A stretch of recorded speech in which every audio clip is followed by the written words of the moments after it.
ஐந்தாம் தமிழர் சங்க நேயர்கள் அனைவருக்கும் வணக்கம். மக்களாகிய நீங்கள் தரக்கூடிய நிதி உதவி ஐந்தாம் தமிழர் சங்கத்தின் வளர்ச்சிக்கு மிகவும் பயனுள்ளதாக இருக்கும். உங்களால் முடிந்த நிதியுதவியை அளிக்க விரும்புவோர் திரையில் காணக்கூடிய இந்த ஜிபே நம்பர் மற்றும் இந்த அக்கவுண்ட் நம்பருக்கு பணம் செலுத்தலாம். ஏழாம் அறிவு.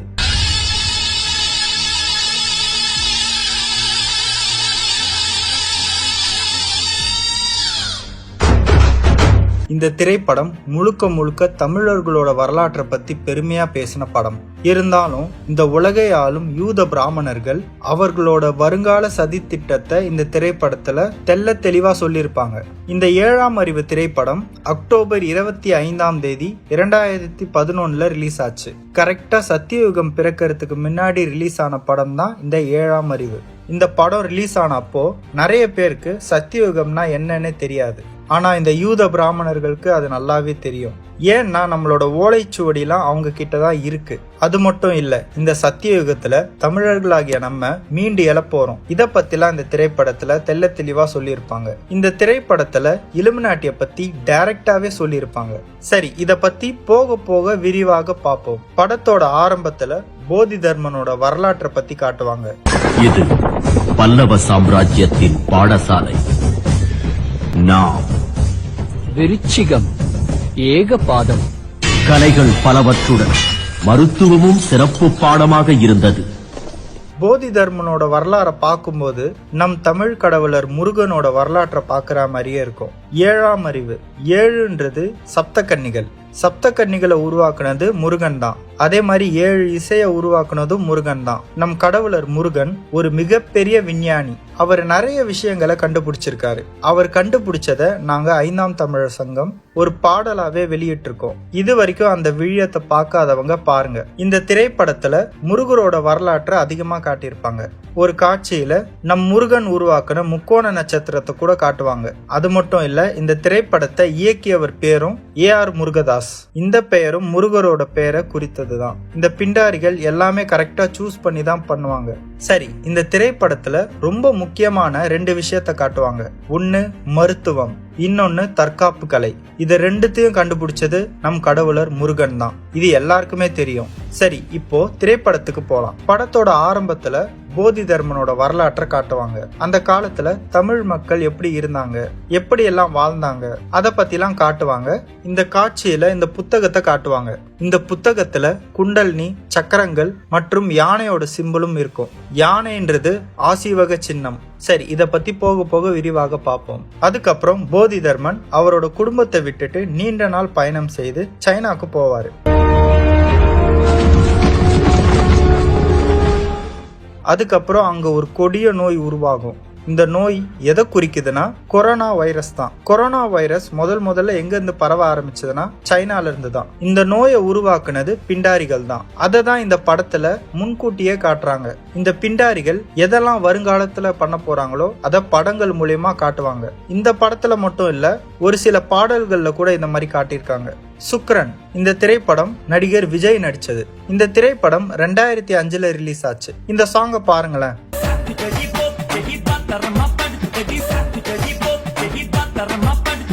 சாத்திக்கடி போத்திக்கடி பத்திரமா படுத்துக்கடி. இது லாக்டவுனை குறிக்கும். வீட்டுக்குள்ள ஊசி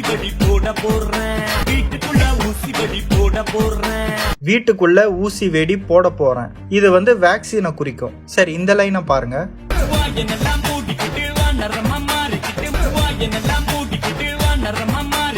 வாய நல்லா மூடிக்கிட்டு வானரமா மாறிக்கிட்டு. இது நம்ம எல்லாரையும் மாஸ்க் போட வச்சு நம்ம எல்லாரையும் ஒரு குரங்கா பார்த்து அவன் ரசிச்சான்ல, அதை குறிக்கிறது தான் இந்த லைன்.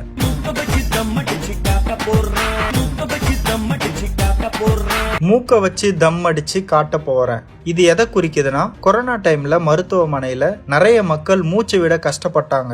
நிறைய மக்களுக்கு லங்ஸ் பாதிச்சது. நிறைய மக்கள் ஆக்சிஜன் லெவல் கம்மியாகி தான் இறந்து போனாங்க. அதை குறிக்கிறது தான் இந்த லைன். சரி, இந்த லைனை பாருங்க.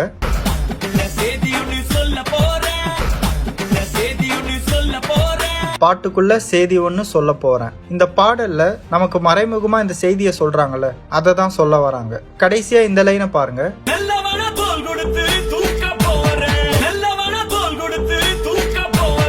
நல்லவன தோல் கொடுத்து தூக்க போறேன். இதுக்கு என்ன அர்த்தம்னா, இந்த பிண்டாரிகள் கொடிய நோயை பரப்பி அப்பாவி மக்களை கொன்னாங்க. அதை குறிக்கிறதா இந்த வரி.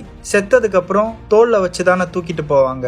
அததான் இந்த வரியில அவன் சொல்ல வரான். பாத்தீங்களா, அவன் பண்ண போற இந்த சதி திட்டத்தை 2005 ரிலீஸ் ஆன ஒரு பாடல்லையே சொல்லிட்டான். இது எல்லாமே யூத பிராமணர்களோட சதி திட்டம் தான். சரி, இப்போ படத்துக்கு வருவோம். போதி தர்மன் அவர் உருவாக்கின மருத்துவத்தை வச்சு அந்த குழந்தைய காப்பாத்துவாரு.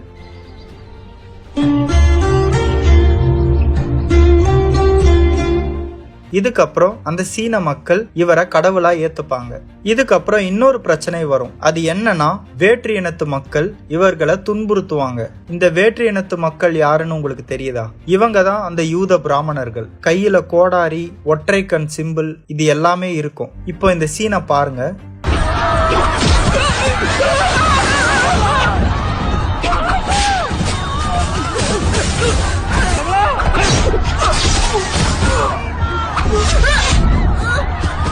இந்த யூத பிராமணர்களுக்கு சூழ்ச்சி மட்டும்தான் பண்ண தெரியும். அவங்களுக்கு ஞானம் கிடையாது, ஒழுக்கம் கிடையாது, அறிவு கிடையாது. மற்றவங்களுடைய உழைப்ப திருடி அதை நான் தான் கண்டுபிடிச்சேன்னு பெருமையா சொல்றதுதான் இந்த யூதர்களோட பழக்க வழக்கம். இந்த சீன்ல நல்லா அடி வாங்கிட்டு ஓடுவானுங்க.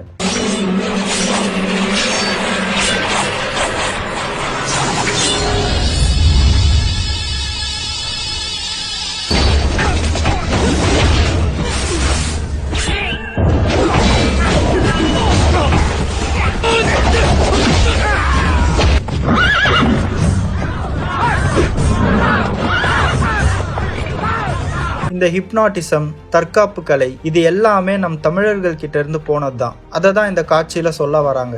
முதல்ல அறிவாளி மக்களா இருந்தது நம்ம தான். சரி, இதுக்கப்புறம் போதி தர்மன் நிறைய விஷயங்களை பத்தி சைனா மக்களுக்கு சொல்லி கொடுப்பாரு. மருத்துவம், தற்காப்பு கலை எல்லாமே. அதுக்கப்புறம் பல்லாயிரம் வருடங்கள் கழித்து நிகழ்காலத்தை காட்டுவாங்க. இதுக்கப்புறம் நிகழ்காலத்துல தான் இந்த கதை ஆரம்பமாகும். இந்த திரைப்படத்தில் வரும் கதாநாயகன் பெயர் அரவிந்த். அரவிந்தோட மீனிங் தாமரை. ஒரு காட்சியில யானை மேல அரவிந்த் உக்காஞ்சிருப்பாரு, யானை மேல தாமரை. இது அப்படியே ஆசீவக சின்னத்தை குறிக்கும். இந்த திரைப்படத்தின் பெயர் 7ஆம் அறிவு. அரவிந்த் என்ற பெயரும் 7 வார்த்தைகள். இந்த படம் ரிலீஸ் ஆன டேட்டும் 25, இதுவும் 7 தான் குறிக்கும். இந்த 7ன்றது ஆசீவகம் தான். இந்த ஆசீவகத்தை உருவாக்குனது நம் முருகன் தான். இதை முழுக்க கண்டுபிடிச்சது நம் முனைவர் திரு பாண்டியன் ஐயா அவர்கள் மட்டும்தான். இத பத்தி பாண்டியன் ஐயா நிறைய விழயத்துல தெளிவா சொல்லியிருக்காரு. சரி, இப்போ உங்களுக்கு புரிஞ்சிருக்கும் இது ஆசீவகத்தை குறிக்கிற சின்னம்னு. இத புதுசா பாக்குற நிறைய பேருக்கு ஆச்சரியமா இருக்கும், என்னடா இவன் ஏதேதோ சொல்றான்னு. ஆனா இந்த விழியத்தை ஒரு விழிப்புணர்வோட பார்த்தா மட்டும்தான் உங்களுக்கு தெரியும் இந்த பிண்டாரிகள் நம் வரலாற்றை எப்படிலாம் படத்துல காட்டுறாங்கன்னு. அதனால தமிழ் மக்களாகிய நீங்க விழிப்படைந்தா மட்டும்தான் தமிழர்கள் மீண்டு எழ முடியும். சரி, இந்த படத்துடைய கதாநாயகி யாருன்னு பார்ப்போம். ஸ்ருதி ஹாசன். நம்மளால இந்த விஷயத்த மட்டும் ஏத்துக்கவே முடியல. போயும் ஒரு யூத பிராமண பெண்ணை இந்த கேரக்டர்ல நடிக்க வச்சிருக்காங்க. இந்த கதாபாத்திரம் பெயர் சுபா. இந்த கேரக்டர் இந்த திரைப்படத்துல ரொம்ப முக்கியமான ஒரு கேரக்டர். இப்பேற்பட்ட ஒரு கேரக்டர்ல தான் இந்த பிராமண பெண்ணை நடிக்க வச்சிருக்காங்க. அது சரி, அவன் தானே படத்தை உருவாக்குறான், இதுல அவங்களோட ஆளை தானே நடிக்க வைப்பாங்க. இது தெரிஞ்ச விஷயம் தான். ஆனா நம்மளாலதான் இதை ஏத்துக்கவே முடியல. இது எழுதினது யார் தெரியுமா? கிரேட் மாஸ்டர் போதி தர்மன். சரி, இப்போ இந்த வில்லன் கதாபாத்திரத்துக்கு வருவோம். இவர் பேரு டாங்லி. இந்த கதாபாத்திரம் அப்படியே பரசுராமன் கேரக்டர் குறிக்கும். இந்த பரசுராமன் கொடிய அம்மை நோயை பரப்பி நிறைய மக்களை கொன்னான். இந்த டாங்லி கதாபாத்திரமும் நோயை பரப்புற ஒரு பரசுராமனா தான் இந்த படத்துல காட்டுவாங்க. இந்த டாங்லிய காட்டும் போது டே 93ன்னு காட்டுவாங்க.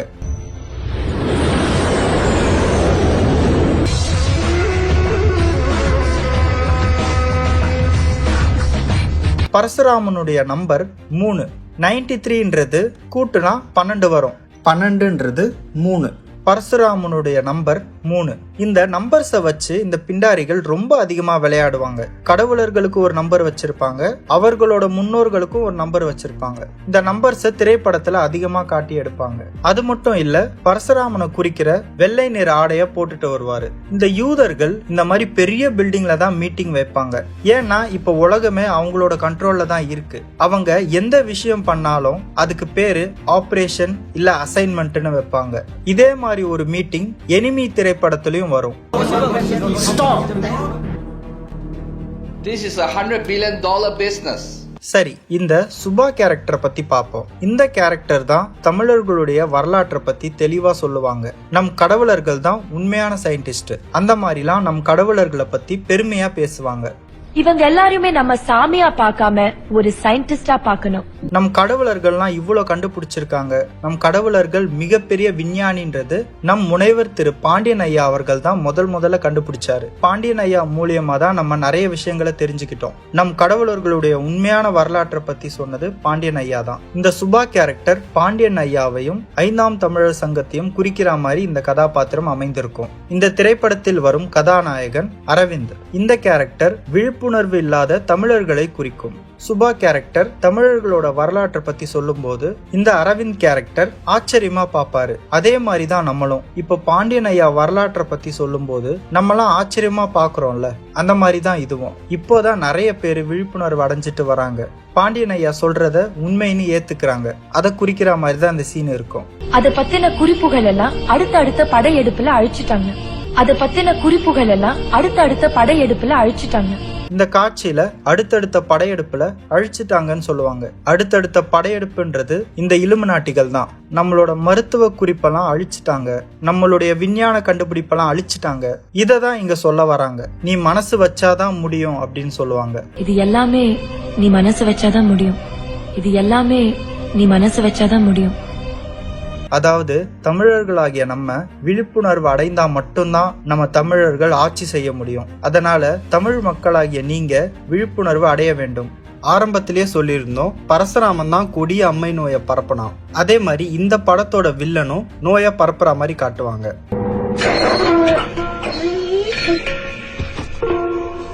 எதுக்காக ஒரு நாய் மூலியமா பரப்புறான் அப்படின்னா, இந்த டாக்ன்றது பரசுராமனை தான் குறிக்கும். சந்திரமுகி படத்துல பரசுராமன் வேட்டையன் கூட டாக்ஸ் வரும்.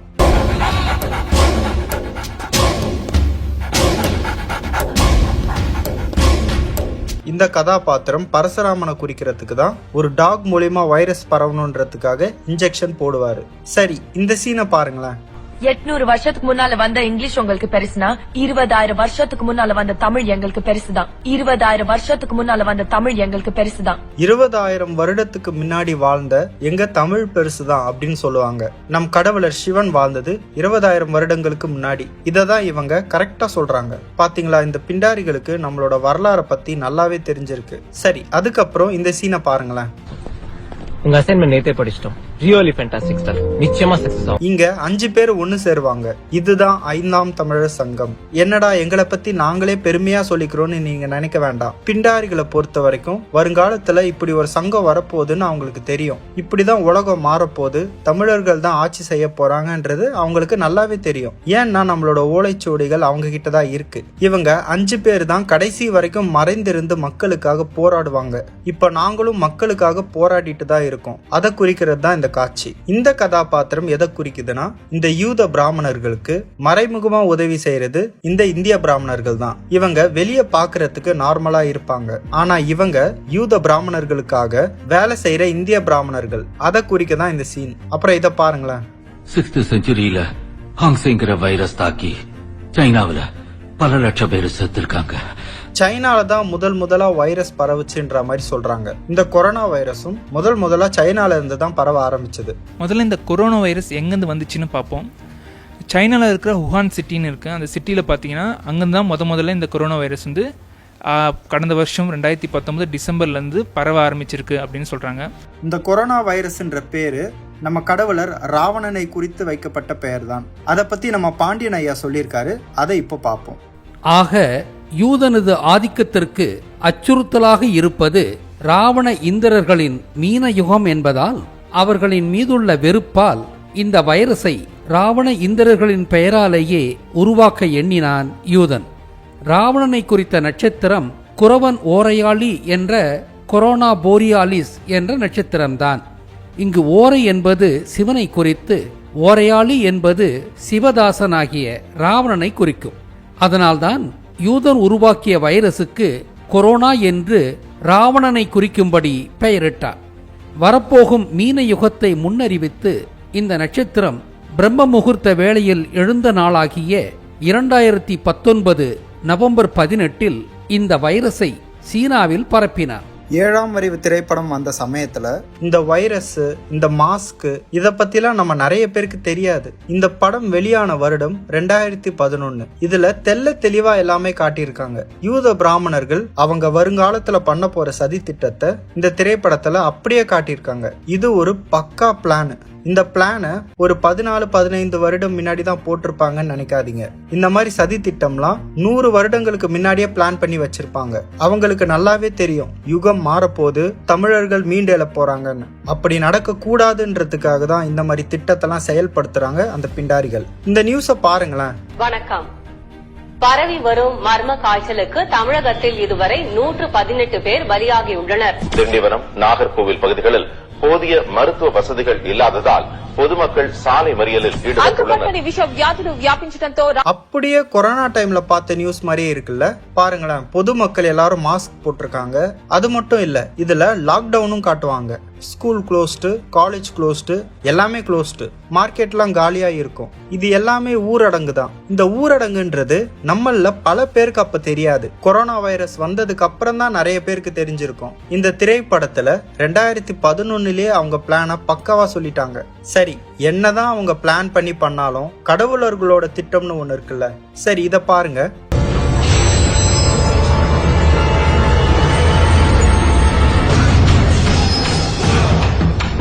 அவங்க என்னதான் இந்த உலகத்தையே கைக்குள்ள வச்சிருந்தாலும் தமிழர்களாகிய நம்மள அழிக்கவே முடியாது. நமக்கு பின்னாடி கடவுளர்கள் துணையாக இருக்காங்க. சிவன், முருகன், ராவணன், இந்திரன், கிருஷ்ணன், விஷ்ணு, அப்பேற்பட்ட கடவுளர்களோட வம்சாவளிக தான் நம்ம தமிழர்கள். இது சத்தியயுகம். அவர்களால நம்மள நெருங்க கூட முடியாது. அதனால இவங்களை பார்த்து நம்ம யாரும் பயப்படவே தேவையில்லை.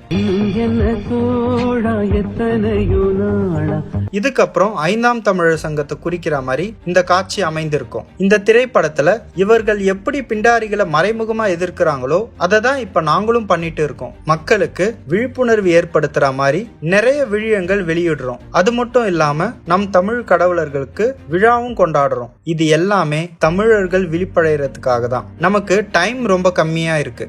இன்னும் 1 வருஷம் தான் இருக்கு. 2026ல தமிழர்களாகிய நம்ம கைக்கு ஆட்சி வரணும்.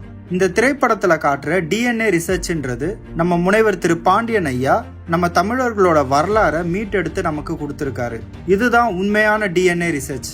இப்போ இந்த டிஎன்ஏ ரிசர்ச் சக்சஸ் ஆகணும்னா அது உங்க கையில தான் இருக்கு. மக்களாகிய நீங்கள் விழிப்புணர்வு அடைந்தால் மட்டும்தான் நம்ம தமிழர்களால ஜெயிக்க முடியும். இந்த இன்னும் என்ன தோழா பாடல் தமிழர்களுக்காகவே உருவாக்கிய பாடல். இந்த பாடலை நம்ம எப்ப வேணாலும் கேட்கலாம். இந்த பாடல் முடிந்த பிறகு இந்த குரூப்ல இருக்க ஒரு சிலரை டாங்லி தேடி வந்து கொல்ற மாதிரி காட்டுவாங்க.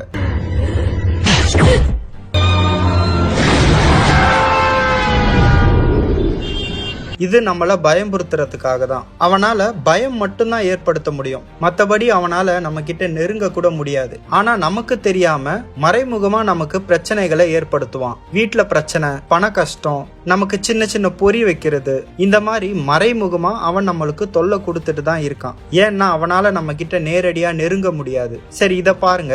11/2. இது ரெண்டுமே ராவணன் இந்திரனை குறிக்கும். இந்த திரைப்படம் ரிலீஸ் ஆன தேதியும் 2011. இதுவும் ராவணன் இந்திரனை தான் குறிக்கும். இந்த திரைப்படத்துல ஏன் ராவணன் இந்திரனை குறிக்கிற மாதிரி இந்த நம்பர் காட்டுறாங்கன்னா, இந்த சத்தியயுகத்துல இப்போ நடந்துட்டு இருக்குது மீன யுகம். மீன யுகம்ன்றது ராவணன் இந்திரன் தான். இந்த திரைப்படத்துல ராவணன் இந்திரனோட நம்பர்ஸ் ஒரு சில இடங்கள்ல வரும். அது மட்டும் இல்ல, இந்த திரைப்படத்துல ப்ளூ கலரை அதிகமா காட்டுவாங்க. இந்த லைப்ரரி, இந்த பாடல்ல வரும். இவ்வளவு ஏன் கிளைமேக்ஸ்ல அவர் கண்ணோட லென்ஸ் கூட ப்ளூ கலர் தான். ப்ளூன்றது நம் இந்திரன் கடவுளரை குறிக்கும். இந்திரன் எப்படி யானை மேல உக்காஞ்சிருப்பாரோ இந்த கதாநாயகனும் யானை மேல உக்காஞ்சிருப்பாரு. சரி, இதுக்கப்புறம் கிளைமேக்ஸ்ல யூத பரசுராம சகுனியான டாங்லி தமிழர்கள் கிட்ட அடி வாங்கி தோத்து போற மாதிரி காட்டுவாங்க.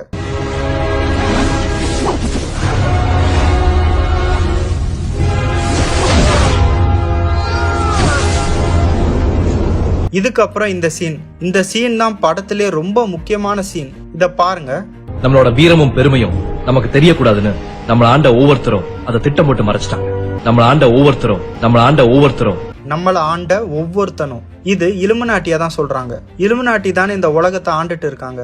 மத மாற்றம், இனமாற்றம், மொழி மாற்றம்னு நமக்கான அடையாளத்தையும் அழிச்சிட்டாங்க. பாத்தீங்களா எவ்வளவு நேரடியா சொல்றாங்க. தமிழர்களோட வரலாறு, கண்டுபிடிப்புகள், ஆயிரக்கணக்கான அபூர்வமான புத்தகங்கள் இருந்த இலங்கை யாழ்ப்பாண லைப்ரரிய முழுசா எரிச்சு சாம்பலாக்கிட்டாங்க. நம்ம தமிழர்களோட வரலாறு, கண்டுபிடிப்புகள், அறிவியல் எல்லாத்தையும் களப்பிரர் ஆட்சியில அழிச்சிட்டாங்க.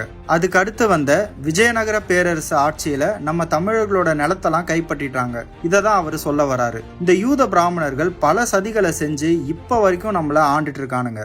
நாம மறந்தது போதி தர்மரை மட்டுமில்ல, அவரை மாதிரி ஆயிரம் மாமேதைகளும் யோகிகளும் வாழ்ந்த மண் இது. அவங்க எல்லாருமே உங்க டிஎன்ஏல இன்னும் உயிரோட வாழ்ந்துட்டு இருக்காங்க. நம்ம ரத்தத்துல உயிரோட இருக்காங்க. அவங்கள ஆராய்ச்சியால தான் வெளியே கொண்டு வரணுங்கிறது இல்ல, நம்ம முயற்சியாலையும் வெளியே கொண்டு வர முடியும். மக்களாகிய நீங்கள் தரக்கூடிய நிதி உதவி 5ஆம் தமிழர் சங்கத்தின் வளர்ச்சிக்கு மிகவும் பயனுள்ளதாக இருக்கும். உங்களால் முடிந்த நிதியுதவியை அளிக்க விரும்புவோர் திரையில் காணக்கூடிய இந்த ஜிபே நம்பர் மற்றும் இந்த அக்கவுண்ட் நம்பருக்கு பணம் செலுத்தலாம்.